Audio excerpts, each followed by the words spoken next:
La noche de ayer, la Comisión de Desarrollo Económico aprobó el informe que irá a primer debate del Pleno de la Asamblea del proyecto que sube el IVA y crea impuestos a la banca y empresas. El documento se debatiría este sábado. Y en el tratamiento del proyecto de ley por el conflicto armado interno que tramita la Asamblea, cuyo documento enviado por el presidente solo pedía aumentar el IVA del 12 al 15%, no tenía otro elemento adicional. Pero hay dos cosas que observar. Primero, los aliados de ADN plantean impuestos a las utilidades de la banca y de grandes empresas cuando, según la Constitución, solo el presidente puede establecer, suprimir o modificar impuestos. Y segundo, piden que se cobre sobre los ejercicios de 2022 y 2023, o sea, de forma retroactiva, cuando esto lo prohíbe la ley y la Constitución. Y eso por el lado de la Asamblea. Desde el gobierno, en cambio, se está planteando prorrogar la no extracción del crudo del bloque 43 del ITT en el Yasuní debido a la crisis de la caja fiscal. En su momento, la consulta popular, el sí, para mantener el crudo bajo tierra, ganó con un 59% y el no, para no mantener el crudo, alcanzó un 41%. Carlos, ¿es factible esta prórroga que ha anunciado el presidente? Fernando, Samantha, Andrea, muy buenos días. Sobre estos dos temas vamos a ir en detalle con el abogado constitucionalista Javier Palacios. Doctor, buen día, bienvenido a Contacto Directo. Buenos días, Carlos, un gusto compartir con usted. Bien, doctor, en este país de demagogos donde es preferible romper la Constitución a tener un debate serio sobre el alza del IVA en momentos de tanta emergencia económica, se ha escuchado de todo. Por ejemplo, suspender los efectos del mandato popular sobre el cierre del bloque 43 del ITT. ¿Es posible en estas circunstancias inobservar esa consulta popular? La consulta popular y los resultados de la consulta popular son de efecto inmediato y de cumplimiento obligatorio por parte del presidente de la República y de todos los funcionarios del gobierno. Lo que el presidente plantea, una especie de moratoria al cumplimiento de los resultados de la consulta popular relativos al bloque del ITT, lo único que podría acarrear es que el presidente le pida a la Corte Constitucional que module su dictamen y que en lugar del plazo de un año se le otorgue un plazo adicional. Lo que sí no puede hacer el presidente de la República es desconocer la voluntad popular y querer a través de alguna artimaña no continuar con la explotación. Pero si en derecho público las cosas se hacen y se deshacen de la misma vía, ¿por qué no podríamos plantear, o la República podría plantear en últimas una pregunta en este paquete de consultas popular para retrotraer o rehacer lo que se aprobó en agosto pasado, es decir, volverla a consultar al país sobre si deseamos o no dejar el crudo bajo el ITT? ¿Eso es posible? Jurídicamente es posible que el presidente de la República envíe una nueva pregunta en la que le pida a la ciudadanía una especie de una reconsideración de lo que ya ha votado. Hablando de una guerra interna, de que hay problemas, o sea, matizando el momento. Efectivamente, matizando el momento. Lo que no puede hacer a través de una consulta popular es preguntarle a la ciudadanía si el presidente debe o no debe acatar el plazo de un año que le dio la Corte Constitucional en el dictamen. El plazo del año que le dio la Corte Constitucional para retirar las operaciones y dejar de explotar el ITT, el bloque 43, esto solo lo puede modular la Corte Constitucional. De hecho, ya Petroecuador presentó un recurso de aclaración antes del ingreso del presidente Noboa, en el que la Corte Constitucional le negó a título de aclaración querer modificar el plazo. No, a ver, pero entonces, por partes, el presidente de la República, si lo desearía, pudiera plantear en esta consulta popular, añadir una pregunta en la que le vuelva a pedir la consideración del pueblo de si dejamos o no el crudo bajo el ITT. ¿Se puede hacer eso? Sin más argumentos. Puede preguntarle a la ciudadanía si está o no de acuerdo en virtud de las circunstancias actuales, si conserva o no conserva, porque al final del día es la voluntad del pueblo y del soberano. Ya. Lo único que no podría es consultarle a la ciudadanía a través de una consulta popular si cumple o no cumple el plazo previsto por la Corte en su dictamen. O sea, lo que no podría es decir el presidente, le pregunto a la gente si no cumplo los plazos. Efectivamente, porque el plazo del un año, esto hay que tener claro, no estuvo dentro de la pregunta de la consulta popular. popular, sino que el plazo del año para retirar todo el tema extractivo en el ITT fue fijado por la Corte Constitucional. Ya, ahora, en ese sentido, entonces, ¿cómo funcionaría este planteamiento que hizo el presidente Noboa en las últimas horas en el sentido de decir, bueno, tratemos de que se amplíe una moratoria, que sea quizás un año más? ¿Eso es posible? ¿Cómo funciona el mecanismo y cómo tendría que entender la Corte Constitucional estas urgencias y estos argumentos del gobierno en materia económica por la guerra interna? En este caso, como el plazo de un año le dio la Corte Constitucional en su dictamen, lo que corresponde es que se active la fase de seguimiento de dicho dictamen y que el presidente de la República le pida una modulación del plazo a la Corte Constitucional, invocando estas causas sobrevinientes al proceso electoral, que vendría a ser el conflicto interno armado. En base a eso, el presidente debería justificar el por qué la Corte debería darle una extensión a este plazo. Pero aquí es importante señalar una cosa, Carlos, y es que en su determinado momento, cuando la Corte analizaba o no la viabilidad de la consulta popular, ya le pidió información a Petroecuador sobre los contratos y la afectación económica que esto iba a tener en el ITT y respecto al mercado internacional y mercado local. Petroecuador no remitió información y por eso la Corte Constitucional es enfática en su dictamen de que le dice, me parece que el plazo razonable es un año porque no me das información para poder analizar las circunstancias que envuelven el problema de la explotación del ITT. Sí hay la posibilidad, sí hay el escenario de que la Corte Constitucional reflexione sobre la dificultad técnica de cerrar un bloque, o sea, no es cuestión de cerrar una llave, sino de desmontar con toda la contaminación que eso genera, y por otro lado las urgencias económicas del gobierno en tema de guerra interna. Es decir, la Corte Constitucional sí tiene los elementos como para matizar esos tiempos. La Corte puede modular esos tiempos a través de la fase de seguimiento del dictamen que viabilizó la consulta popular. Y solo para que quede esto claro, la Corte, de hecho, en este caso, ya moduló los tiempos del CNE para poder llamar a la consulta, porque había un problema presupuestario en su momento, entonces la Corte extendió los plazos. En este caso lo puede hacer, pero ¿de qué depende? De un justificativo técnico, no político, del presidente de la República. Pero ¿por cuánto tiempo más se puede concebir desde la Corte Constitucional una moratoria? ¿Un año más? ¿2? ¿Hasta que acabe la guerra que, por ejemplo, a Colombia le ha costado más de 20 años? En realidad, el tiempo que la Corte eventualmente le pueda dar al presidente de la República modulando su dictamen dependerá mucho del sustento técnico que el presidente presente. Esto no puede estar y no es así atado 100% al tema de la guerra, sino al tema de la producción del ITT, porque recordemos que la producción del petróleo servía para el mercado spot en una parte y la otra para la preventa petrolera.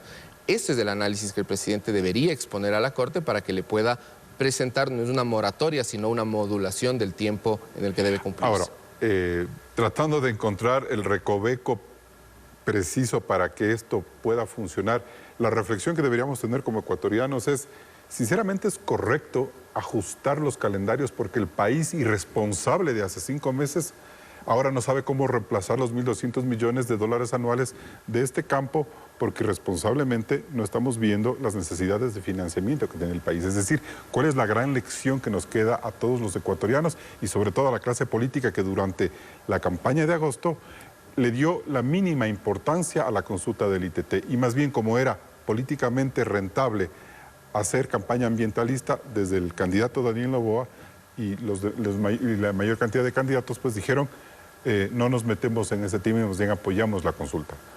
Creo que la lección que nos deja esto es que la demagogia debe desaparecer y que cuando hablamos de términos económicos y del presupuesto que maneja el Estado ecuatoriano, tenemos que ser muy técnicos. Porque recordemos que el presidente Noboa, como usted bien señala, Carlos, él dijo que el ITT no era un problema para él, que la afectación económica no era tan grande y que de hecho él estaba de acuerdo en no explotarlo. Pero cuando llegamos al poder y vemos los números, las irresponsabilidades que han existido en gobiernos pasados, lo que ocurre es que queremos ahora plantear una moratoria para incumplir la voluntad popular, claro, nos guste o no nos guste. Claro, y la vieja confiable siempre es estirar las leyes hasta donde se puedan. Y precisamente por este tema de leyes, doctor Palacios, ¿cómo es eso de que a la banca y a las empresas se les quiere cobrar utilidades sobre ejercicios fiscales pasados, violando el principio de no retroactividad que normalmente tienen las leyes en democracias más o menos decentes? El proyecto que manda el presidente de la República, en líneas generales desde el proyecto del IVA, digamos, que pretende subir al 15%, he escuchado ciertos bloques de asambleístas, inclusive parte del gobierno del Ejecutivo, que señalan que quieren darle un efecto retroactivo a las utilidades de la banca y de otras empresas porque son en los años, me parece que 2021 y 2020, que mayor utilidad tuvieron. Esto no es posible porque el artículo 300 de la Constitución prohíbe en materia tributaria específicamente que se dicten leyes con carácter retroactivo. Y el argumento que se quiere esgrimir ahora es que en anteriores ocasiones la Asamblea Nacional ya lo ha hecho, pero los errores del pasado no justifican las inconstitucionalidades del presente. No se sientan jurisprudencias que luego la Corte Constitucional, por ejemplo, las inadvierte, porque dicen, sí, ya se hizo en el pasado, entonces siga nomás. No es así, la Corte Constitucional ha declarado las inconstitucionalidades correspondientes. El problema en esto es que la Corte maneja tiempos largos.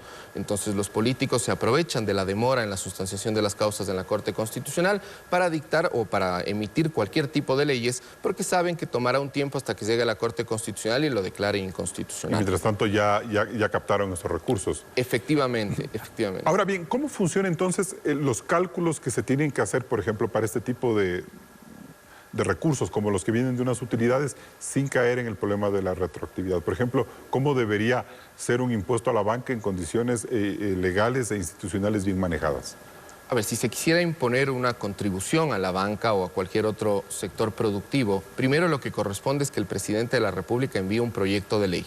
Solo el presidente de la República tiene iniciativa en materia tributaria. La Asamblea Nacional no puede modificar, crear o enmendar cualquier impuesto o contribución que ellos consideren. Si el presidente no envía un proyecto en este sentido, la Asamblea no lo puede tratar ni lo puede incluir a propósito de otro proyecto en materia de urgencia económica. Y en el caso puntual de para que no se vulnere la garantía de la irretroactividad, todas las leyes tributarias rigen para el periodo fiscal siguiente. Porque si usted me dicta una norma tributaria en el año 2024, esto tendrá efecto para el periodo fiscal 2025. Porque en el año 2024 ya tengo una norma tributaria que está rigiendo y en base a la cual se van a someter todos los contribuyentes. Los cálculos deben ser de lo que ganen las empresas o la banca en el año 2024. Efectivamente, porque para el año, las normas tributarias de conformidad con la Constitución entran en vigencia para el siguiente periodo fiscal. Es decir, si se aprueba en el año 2024, ninguna norma puede tener impacto, impuesto a la renta, me refiero, o las contribuciones, salvo que sea contribución de patrimonio, pero impuesto a la renta no podría tener afectación para el ejercicio económico 2024. Eso no lo puede hacer porque la norma constitucional señala que en el caso de impuesto a la renta, esto tiene que aplicarse al siguiente periodo fiscal. Y si quiere hacer una contribución a la banca para este año en puntual, por el tema de las utilidades que refleje este año o que refleje su patrimonio, eso tiene que enviarlo el presidente de la República. Doctor, este gobierno que trata de reivindicar el papel productivo, el valor de la empresa, el Partido Social Cristiano, que también ha hablado siempre a favor de la empresa, con este tipo de leyes está precisamente desalentando la inversión extranjera, creando inseguridad jurídica. Esa podría ser la primera conclusión que saquemos de lo que se pretende hacer. Este tipo de leyes, en mi opinión, por supuesto que desincentiva la inversión privada por un tema muy sencillo.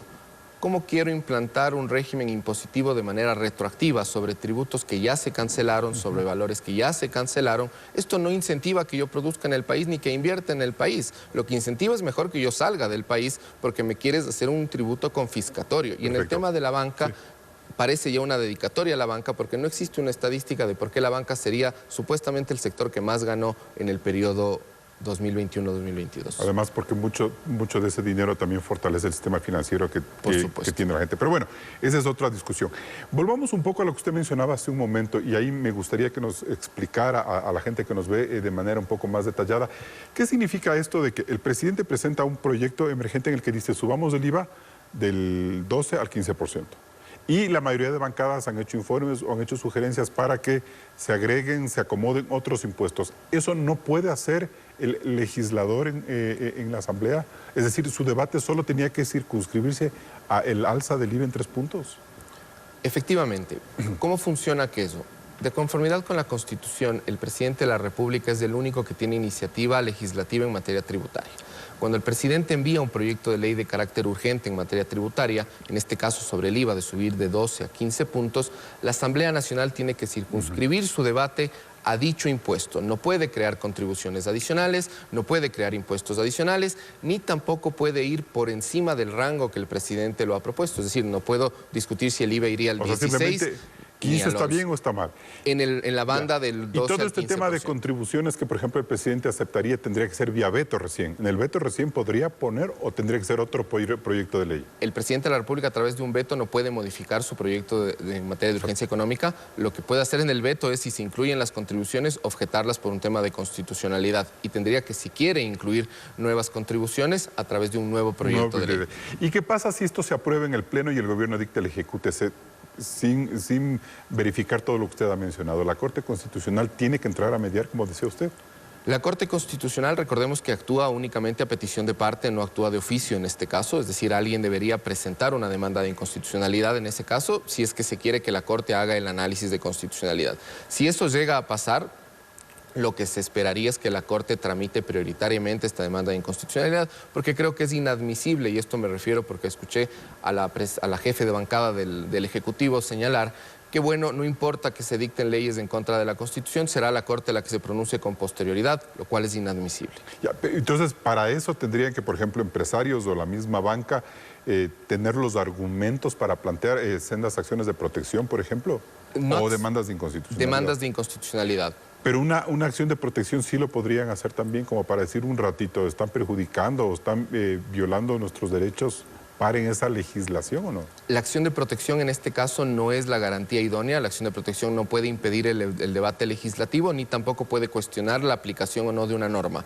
La única acción posible para cuestionar si una norma es o no es constitucional es la acción de inconstitucionalidad. O sea, ellos tendrían que ir directamente hacia una acción de inconstitucionalidad. Tendrían que ir directamente ante la Corte. Cuando quizás ya el SRI empiece a ejecutar muchos de los recursos que se les ha pedido que den.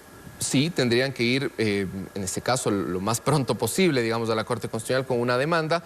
El problema es que si la Corte Constitucional no da un tratamiento prioritario, las demandas de inconstitucionalidad en este país duran entre 18 a 24 meses como bajo. Para terminar, doctor Palacios, una reflexión social. ¿Usted cree que sería más sensato incrementar el IVA en lugar de violar la ley y la Constitución? ¿O la clase política en el fondo no quiere que a Noboa le vaya tan bien porque se vienen elecciones en 2025? ¿Cómo entender este momento? Creo yo que muchos de los asambleístas y las bancadas legislativas están pensando en el 2025 y no en el país. A mí me parece, en el contexto que vivimos, razonable que el IVA se incremente porque es un impuesto, primero, de recaudación directa, inmediata y además ya constante. Y lo que busca el presidente de la República es obtener un poco de alivio financiero. No creo que una contribución, aun cuando fuese posible que no lo es, generar en este momento lo que me va a dar es un alivio temporal. Pero el problema del Ecuador, de la caja fiscal del Ecuador, es ya de larga data.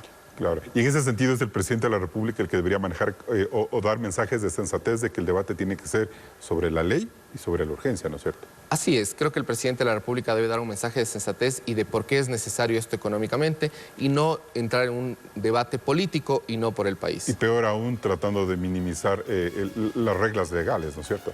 En mi opinión, es impensable que se quiera minimizar aquello bajo la consigna de que la Corte se pronunciará en largo tiempo. Bien, Javier Palacios, constitucionalista, gracias por venir a Contacto Directo. Un gusto, Carlos. Andrea.